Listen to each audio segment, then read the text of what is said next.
pedras em pães para provar que no deserto tu estás cuidando de mim. De um lugar alto não vou me lançar, só pra demonstrar o teu poder.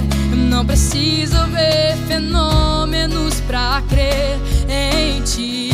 Não troco nossa comunhão pelo prazer de conquistar palácios, riquezas.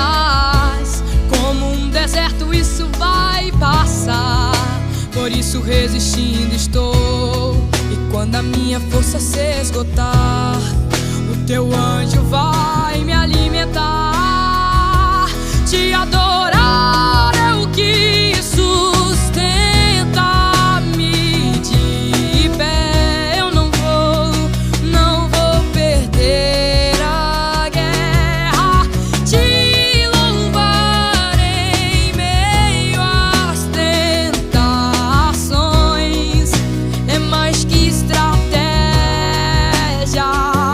Posso não ver o amanhã, mas hoje sei que esse deserto vai chegar ao fim.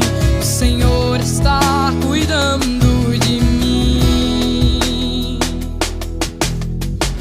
Eu não preciso transformar pedras em pães para provar que no deserto tu estás cuidando de mim.